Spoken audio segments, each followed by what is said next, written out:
and the decision making required to release that money will change dramatically. There will, in future, on disputes, it will not be the customs function owner who takes a decision. He will go to the CFO, he will go to the legal head, because now goods are not held out there. Goods have moved on, the production process is on, the business is running as usual. But behind that business as usual, there's a deep dispute which has a cash impact, which has a cash flow impact. That is being discussed. So it will be the CEO, CFO, the legal head who will be discussing with the customs owner, customs function owner, as to how these disputes need to be resolved, which primarily means that the language of conversation before this decision is taken on releasing that duty or not releasing that duty will change.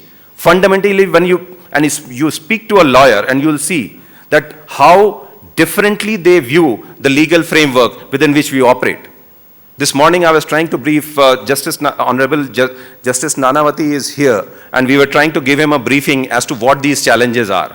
And the intensity with which they examine you, the focus, the depth that they can reach is phenomenal. And we'll be challenged with those depths questions from our legal fraternity in future disputes.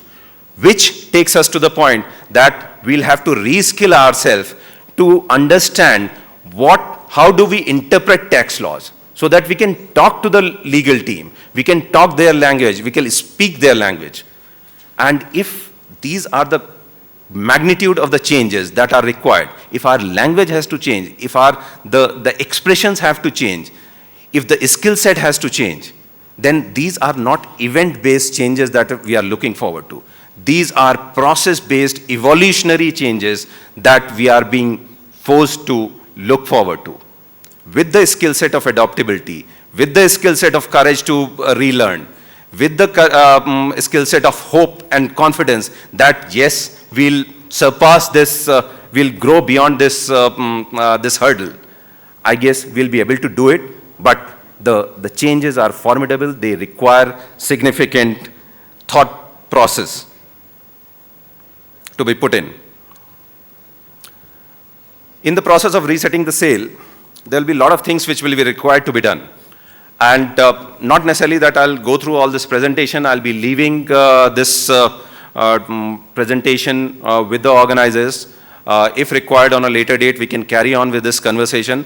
I guess changes are so dramatic that if we spend next significant amount of time, years discussing this, I guess it will be limited. To that extent, the purpose of this presentation and this conversation with you is that if it can set the thought process in a particular direction, I guess I would have achieved the purpose of holding you back from the sumptuous lunch that is awaiting, a delectable lunch which has been organized and is awaiting attention from all of you. What we see is that the customs broker will require, from a timing perspective, am I doing good? You finished your 15 minutes. Okay.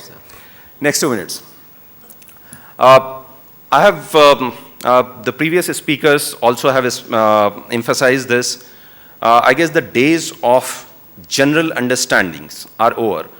Businesses across the streams, and it is not only customs broking business, all the businesses of the future will require specialization, deeper knowledge for unlocking the value of the business.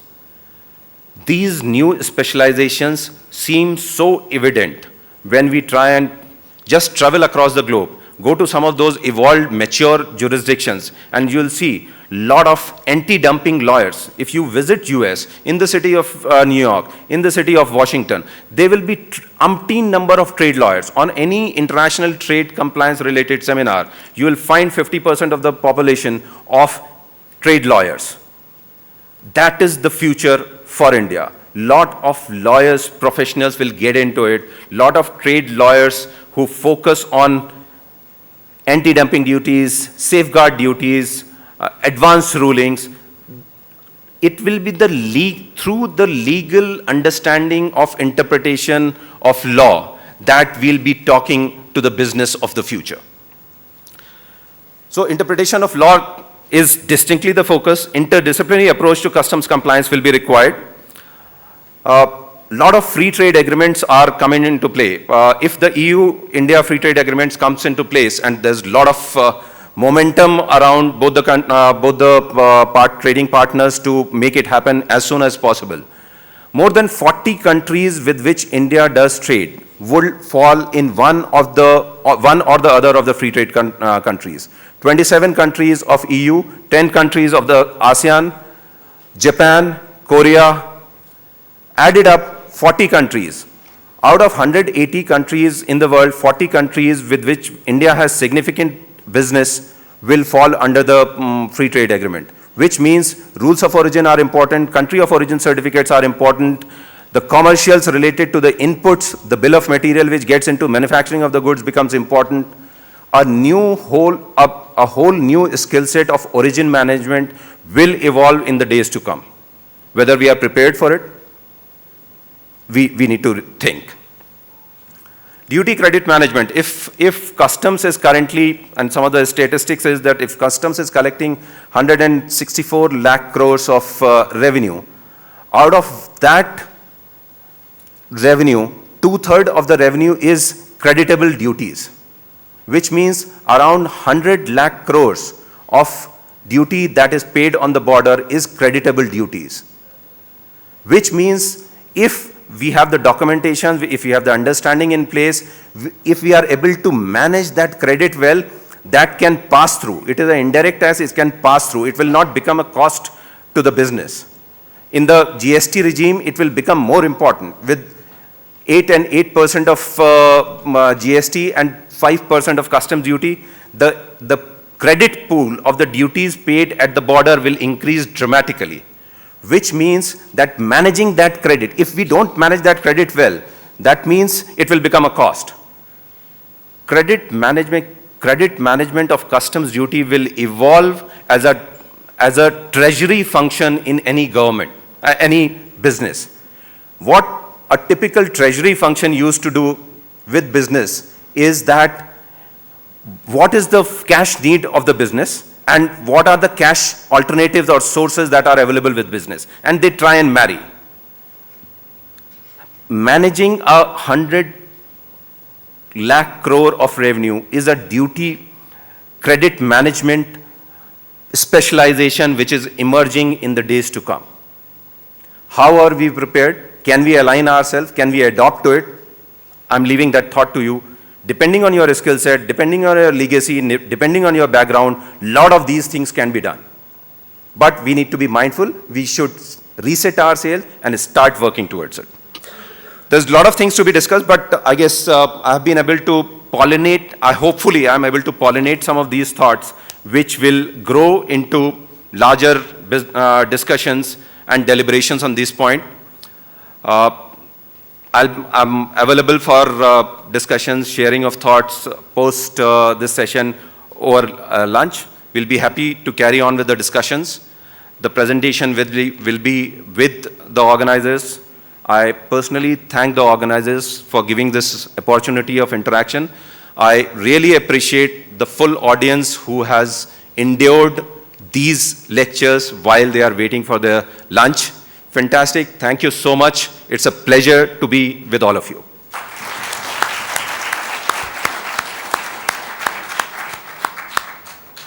Thank you, Mr. Manchu, for a very enlightening talk.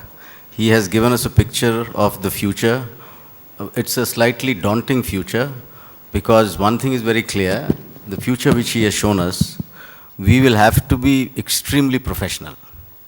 We will have to be extremely professional to survive. That is the, short teaching from his talk.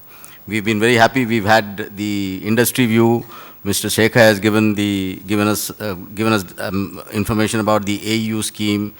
Mr. Blaise has given the customer perspective and his litany, which we all repeat, that the department and the government should have very distinctly view malified and genuine mistakes differently, which unfortunately our perception is today it isn't. Any mistake is, a mistake which leads to fine penalty. And of course the government, Mr. Joint Secretary Mr. Bhatnagar has given us his view and the future, the distant future, single window clearance, global networking customs, we all look forward to that. And the near future, he's given us the CBR 2013, which we hope is coming. He's promised us it's coming next, and I think it leads us to. I hope it leads us to the promised land. And do we have a question-answer session? Okay, so I think we'll start the question-answer session. Okay, Krishnan.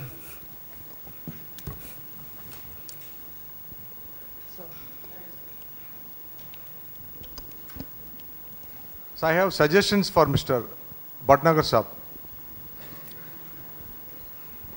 So self-assessment you are talking about. When appraisers and ACs are releasing the goods of their own, if there is a mistake, it is being reassessed or demands are being issued, they are not being punished. I am not telling you should punish them.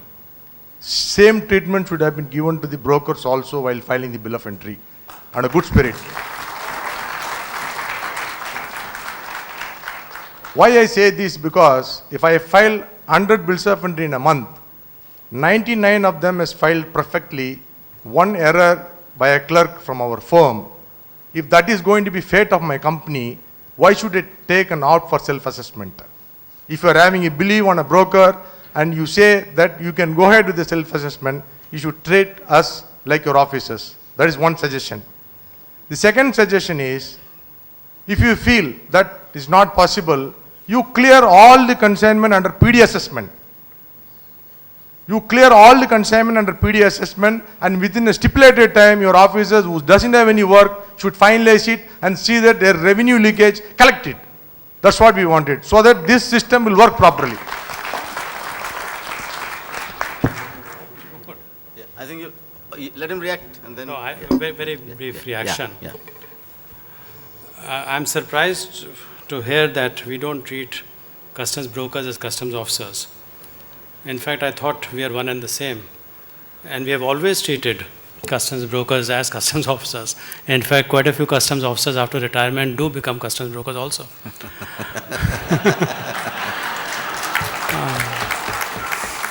But I get the point that, there's nothing wrong in the law. The law is not is made in such a way that a bona fide error is not to be penalized. There are definitely operational issues. I'm not denying that.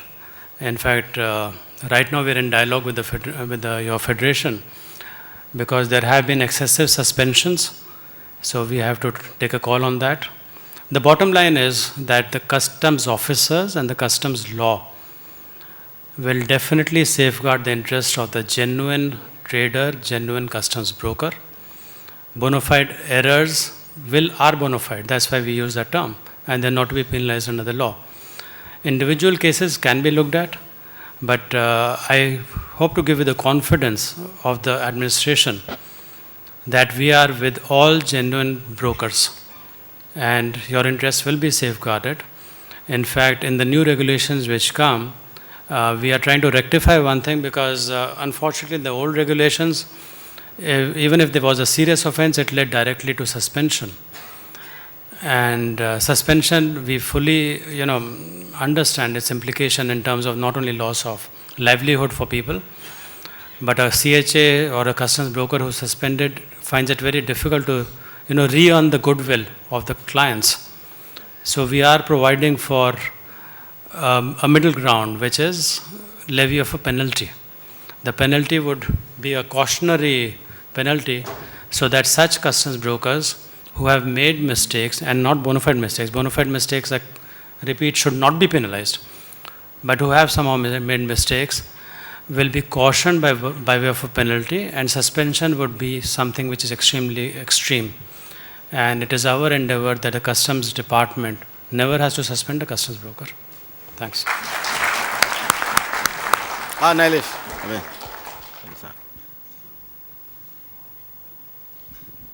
So Nilesh Gandhi here, sir. We've always taken the liberty to come up and meet you for our future requirements. These are just 2 inputs. You can take them home.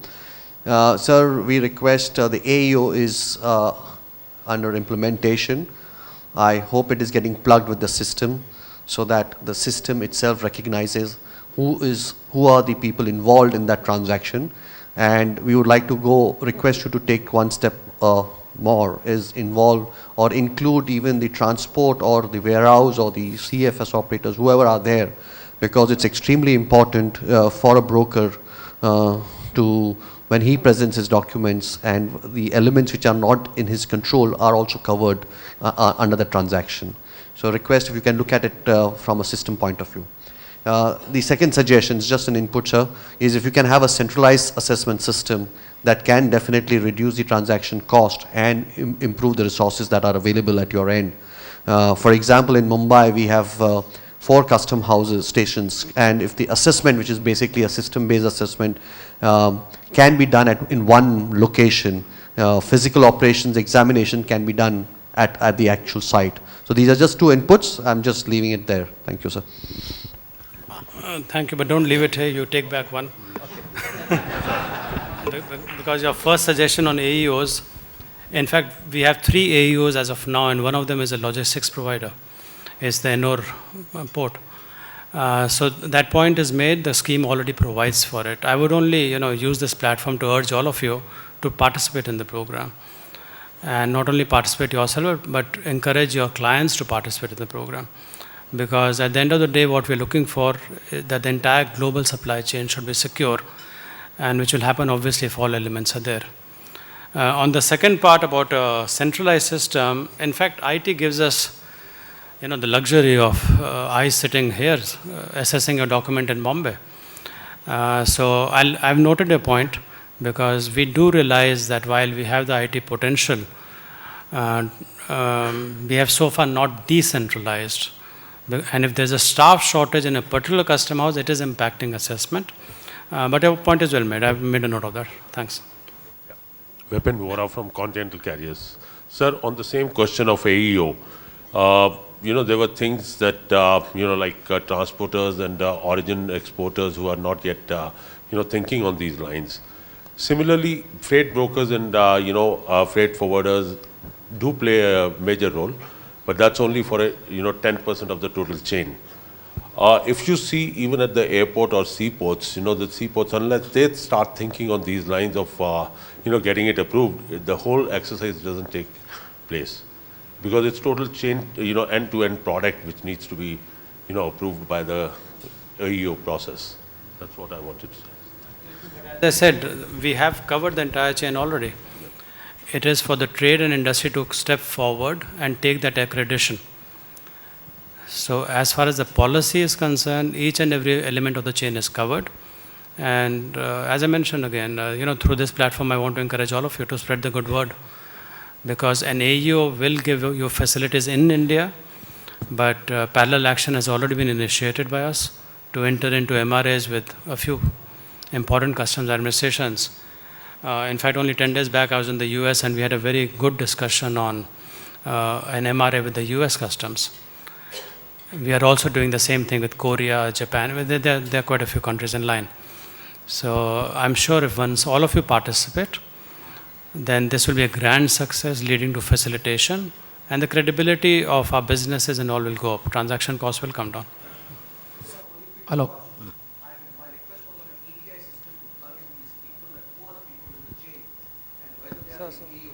That was my input. And my answer is that has already been done. Yeah. Last 2 questions? Yes. Yeah. My one question. I'm Puneet Jain from JK Freighters, Delhi. My concern is to JS Customs, please. Sir, we CHAs now, obviously custom brokers under the new avatar we have recently gained, have been serving the industry for about 50 years now. And we are truly not being given privileges under the professional category as the government has given to various other professionals like lawyers or doctors or advocates or medical professions.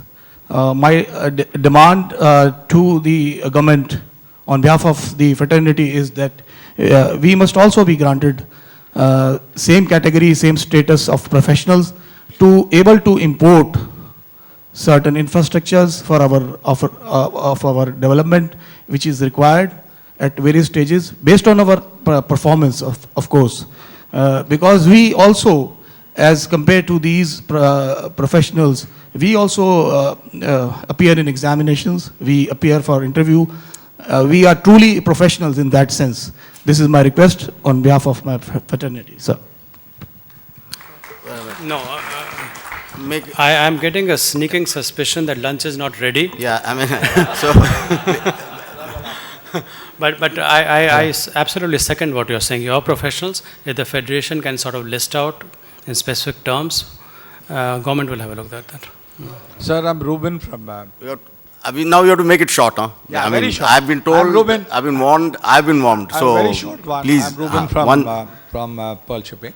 Yeah, we have discussed so much about the import part of it. Is that RMS is likely to come shortly in export as well. Is there a possibility? Can you throw some light on this, please? That's all. Thank you. I think so. I'm trying to remember what's the date today. What's the date today? 15. Okay. We had targeted to introduce RMS from the 15th of this month. Everything is ready, and I'm sure, within a week's time, it will be rolled out. Off the record, we're just waiting for Honorable Finance Minister to sort of have a discussion with us on that and give us time. But everything is ready. So RMS in exports is going to be a reality, I'm sure, even before we meet the next time.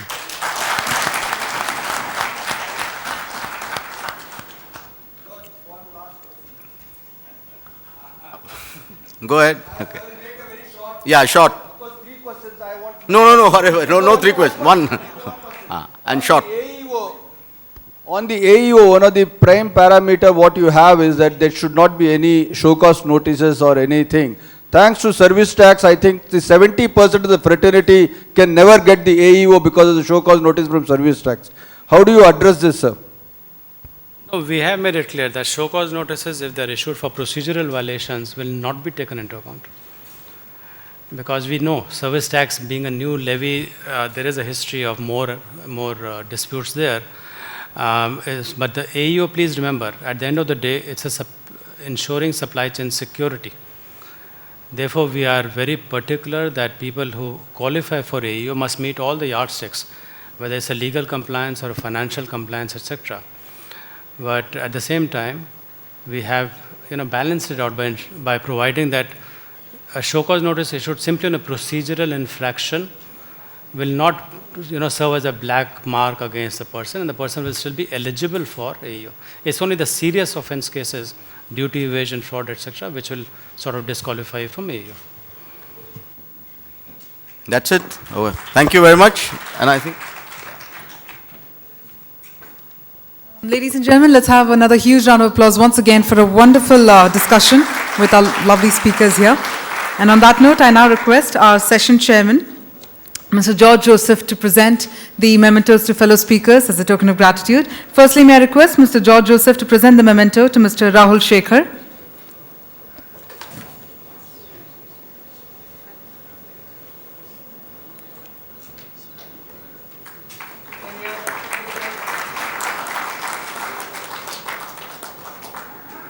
And also the Taj crystal.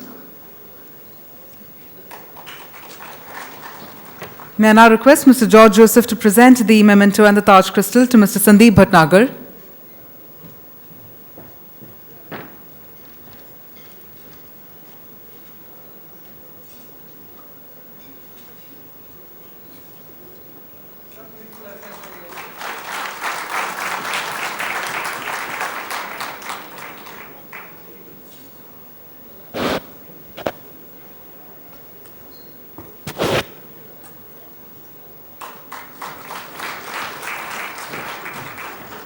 To Mr. Blaise D'Souza.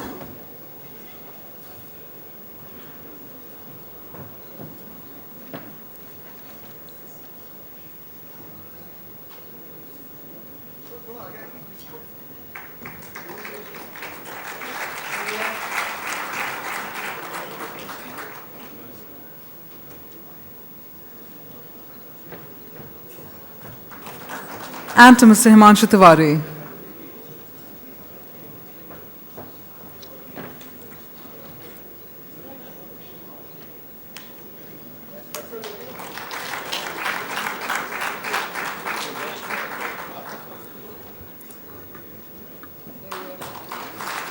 May I now invite Mr. Philip CC, Vice Chairman FFFAI, to please come on stage and present the memento to our session chairman, Mr. George Joseph.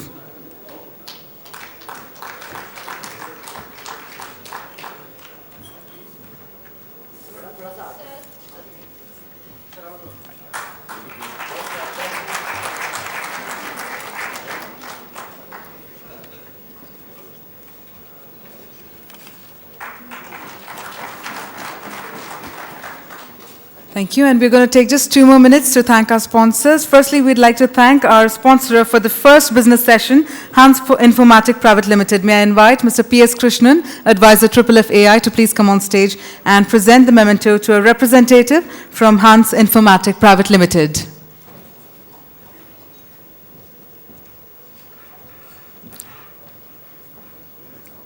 May I request all of you for a round of applause.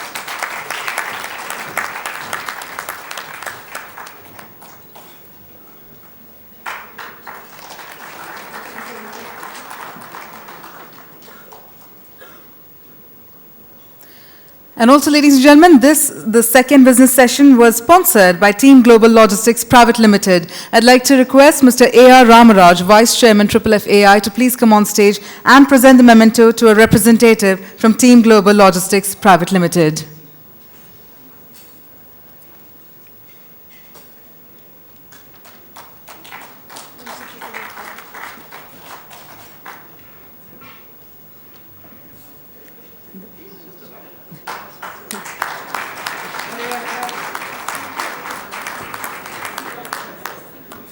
And finally, it's the moment that all of you have been waiting for, which is a sumptuous lunch. Some of you have already started, while the rest of you have been here for the session. So it's now time to present the memento to our lunch sponsor, GMR Group. I'd like to request Mr. S. Ramakrishna, Executive Committee Member, FFFAI, to please come on stage and present a memento from a representative from the GMR Group. Let's have a round of applause, because very soon all of you will also be enjoying the sumptuous lunch that all of you have been waiting for.